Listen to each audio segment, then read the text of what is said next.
Uttaranchal University, Dehradun, NAC A+ accredited university. Hi hello నమస్తే welcome to our channel మనం TV. నేను మీ శాన్వి. ఈ రోజు మనతో పాటు senior political analyst Appasani Rajesh గారు ఉన్నారు. ఆయనతో మాట్లాడి ప్రస్తుత రాజకీయాల గురించి తెలుసుకుందాం. హాయ్ సార్, నమస్తే. ఎలా ఉన్నారు సార్? బాగున్నా సార్, ఇప్పుడు చూసుకుంటే టీడీపీ జనసేన పొత్తు కన్ఫర్మ్ చేశారు, కానీ సీట్ల సర్దుబాటు అయితే జరగట్లేదు. సార్, ఇప్పుడు రాజమండ్రి రూరల్లో చూసుకుంటే గోరంట్ల బుచ్చయ్య చౌదరి గారు సిట్టింగ్ ఎమ్మెల్యేగా ఉన్నారు. ఇంకో పక్క జనసేనలో చూసుకుంటే కందుల దుర్గేష్ గారు ఉన్నారు.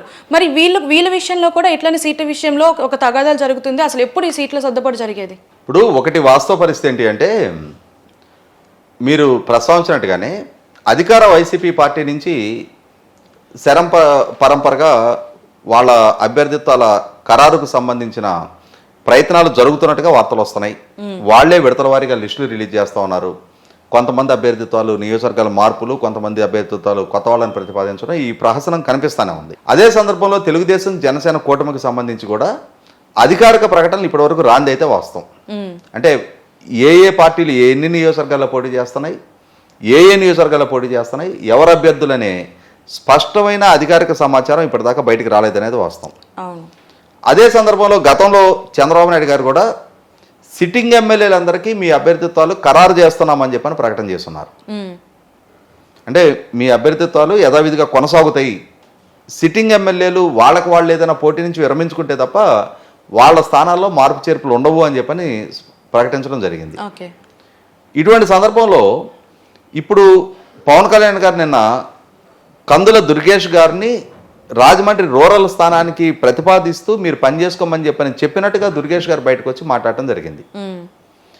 ఇక్కడ ఆల్రెడీ అక్కడ సిట్టింగ్ ఎమ్మెల్యే బుచ్చి చౌదరి గారు ఉన్నారు. పైగా ఆయన గత 9 సార్లుగా ఎమ్మెల్యేగా పోటీ చేస్తా ఉన్నారు. 6 సార్లు నెగ్గున్న సీనియర్ శాసనసభ్యుడు. ఆ నియోజకవర్గానికి సంబంధించి ఒక అధికారిక ప్రకటన రావాలి అని అంటే మొట్టమొదటిగా బుచ్చి చౌదరి గారిని కూర్చోబెట్టి మాట్లాడాల్సిన అవసరం ఉంటుంది.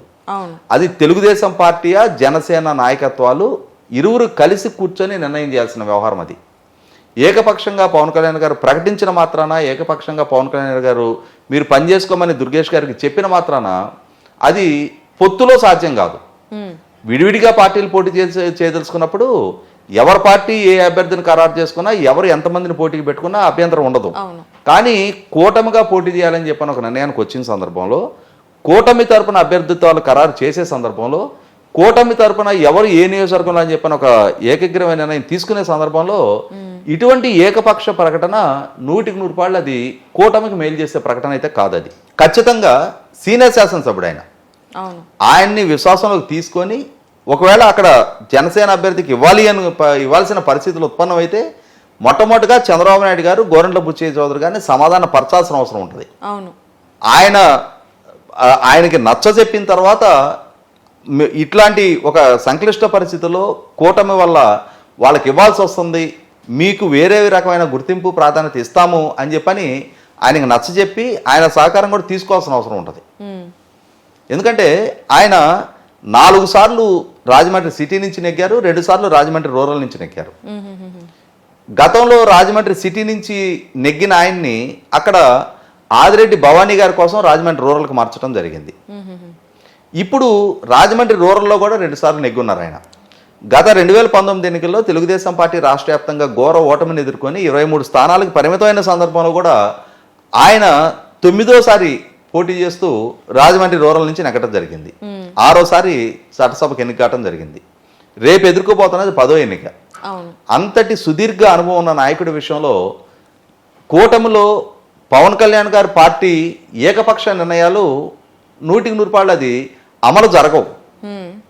అది ఇద్దరు కలిసి కూర్చొని తెలుగుదేశం జనసేన నాయకత్వాలు కలిసి కూర్చుకొని తీసుకోవాల్సిన నిర్ణయాలు అవి. ఇవి ఖచ్చితంగా సంక్షోభానికి దారితీసే ప్రకటనలు ఇటువంటివి.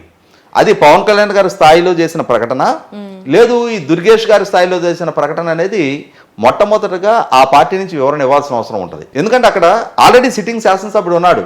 సిట్టింగ్ శాసనసభ స్థానాలు వేరే పార్టీ క్లెయిమ్ చేసుకునేటప్పుడు మొట్టమొదటిగా ఆ ఇంటర్నల్ ఇష్యూస్ రిజాల్వ్ చేసుకున్నాక ఇరువురు కలిసి చేయాల్సిన ప్రకటన అది. కాబట్టి ఏంటంటే ఈ ప్రకటన నిన్న వెలువడిన తర్వాత ఖచ్చితంగా నిన్నటి నుంచి మీడియాలో కొంచెం విస్తృతంగా చర్చ జరుగుతున్నది వాస్తవమే. దీనికి వివరణ ఇవ్వాల్సిన బాధ్యత ఖచ్చితంగా జనసేన నాయకత్వం నుంచే ఉంటుంది. ఎందుకంటే మనం గతంలో చూసాం చంద్రబాబు నాయుడు గారు ఆయన పర్యటన సందర్భంగా 2 నియోజకవర్గాలకు సంబంధించిన, అది కూడా మండపేట సిట్టింగ్ స్థానం, సిట్టింగ్ శాసనసభ్యులకి ఆల్రెడీ సీట్ ఇవ్వబోతున్నామని చెప్పని ప్రకటన చేస్తున్నారు. అవును. కాబట్టి ఆ నేపథ్యంలో సిట్టింగ్ శాసనసభ్యుడికి సీటు ఖరారు చేసిన నేపథ్యంలో దాన్ని ఒక ఇష్యూగా అరకు స్థానం విషయంలో కూడా చంద్రబాబు నాయుడు గారు ప్రకటన చేశారు అని చెప్పని, మీరు పొత్తు ధర్మాన్ని మీరు ప్రకటించారు కాబట్టి నేను 2 స్థానాలకి ప్రకటిస్తున్నా అని చెప్పని పవన్ కళ్యాణ్ గారు ప్రకటించడం జరిగింది. అంటే ఇక్కడ ఏమవుతుందంటే, అంటే సర్దుబాటు ధోరణి కన్నా కూడా ఒక రకమైన పంతాలు పట్టింపుల ధోరణి కనిపిస్తుంది. అవును.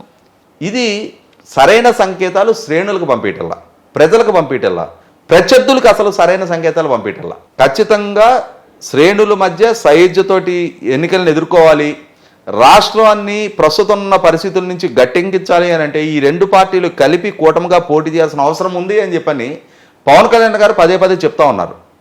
చెప్తా ఉన్నప్పుడు వాళ్ళ శ్రేణుల నుంచి ఆయనకు ఒత్తిడి వస్తే వచ్చుండొచ్చు. రాజమండ్రి రూరల్ స్థానం మా ఖరారు చెయ్యండి అని చెప్పని అక్కడ ఉన్న కందులు దుర్గేష్ గారు ఆయన అభిమానులు పవన్ కళ్యాణ్ గారిని పర్యటన సందర్భంగా ఒత్తిడి పెట్టుండొచ్చు.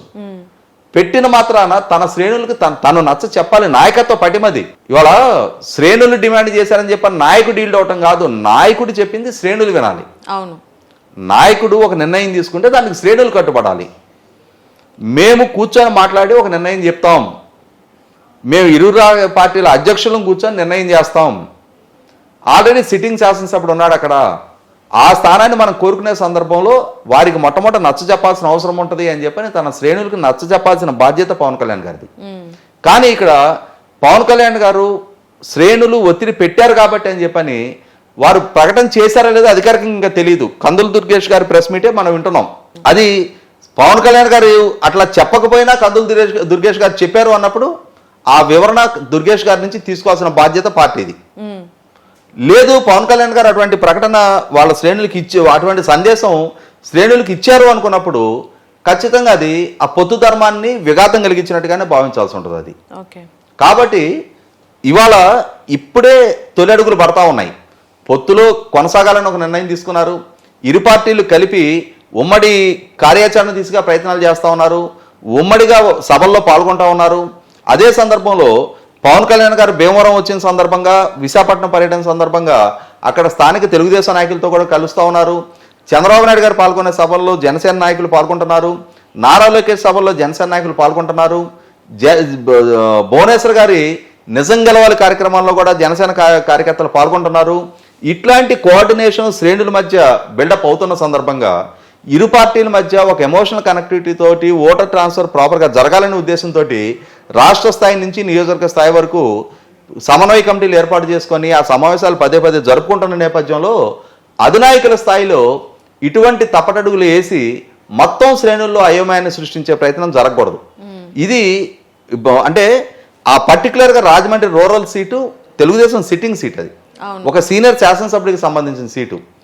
అతన్ని కన్సిడరేషన్లోకి తీసుకోకుండా ఏకపక్ష ప్రకటన అనేది 100% రేపు ఆందోళన కలిగించే పరిస్థితి అవుద్ది. రేపు ఆయన అడ్డం తిరుగుతాడు, నన్ను కాదని చెప్పని మీరు ఎట్లా చేస్తారు అని చెప్పని ఆయన అడ్డం తిరిగినప్పుడు అది సంక్షోభమే కదా.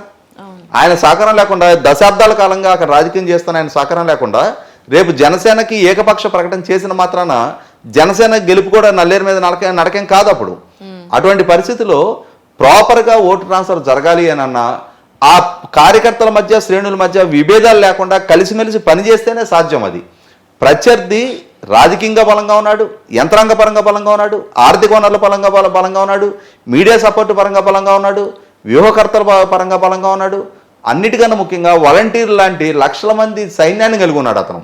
అటువంటి ఆయన్ని ఢీకొనే సందర్భంలో ఇటువంటి అరమరకలు సృష్టించుకునే ప్రయత్నాల కన్నా కూడా అరమరికలు లేని పొత్తుతోటే రేపు ఆయన్ని ఓడించడం సాధ్యపడదు తప్ప కాదు. ఎవరి తామసానికి వాళ్ళు కట్టుబడతాం, ఎవరి ప్రకటన వాళ్ళు ఏకపక్షంగా చేసుకుంటాం అనుకున్నప్పుడు అది పొత్తు ధర్మం అనిపించుకోదు. ఖచ్చితంగా రేపటి రోజున అది ప్రత్యర్థులకు అవకాశం కల్పించినట్టుగానే ఇటువంటి తొందరపాటు ప్రకటనలు ఆస్కారం కలిగించినట్టు అధినాయకత్వాల స్థాయిలో ఉన్నాళ్ళు ఆలోచించుకొని అడుగులేయాలి. సో ఇప్పుడు ఎలక్షన్స్ కూడా దగ్గర పడుతున్నాయి. ఆల్రెడీ టీడీపీ జనసేన పొత్తు ఉంది, కానీ ఈ సీట్ల విషయంలో సర్దుబాటు లేదు. ఇంకో పక్క బీజేపీతో పొత్తు ఉండాలి అని అంటే మరి సీట్ల సర్దుబాటు జరగాలి. మరి అది వర్కౌట్ అవుతుంది అంటారా? ఇక్కడ ఒకటి వాస్తవ పరిస్థితి అంటే తెలుగుదేశం జనసేన దాదాపుగా సుదీర్ఘకాలంగా వాళ్ళిద్దరి మధ్య ఈ సమన్వయ సాధన దిశగా ప్రయత్నాలు జరుగుతూ ఉన్నాయి. బీజేపీ ఇప్పుడు కొత్తగా రేసులోకి వచ్చింది. బీజేపీకి ఎందుకు అవసరం వచ్చింది? ఇక్కడ తెలుగుదేశం పార్టీ బీజేపీ వెనక పరుగులెత్తుతుందా, బీజేపీ తెలుగుదేశం నాయకత్వాన్ని పిలిపించుకుందా అనేది కూడా కొంచెం రాజకీయ వర్గాల్లో చర్చలు నడుస్తూ ఉన్నాయి.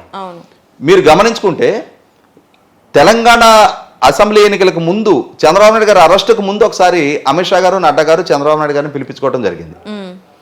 ఆ రోజు ఇంటర్నల్ గా ఏం చర్చలు జరిగినాయి అనేది ఇరుపక్షాల వైపు నుంచి ఎటువంటి స్పష్టమైన ప్రకటన రాలా.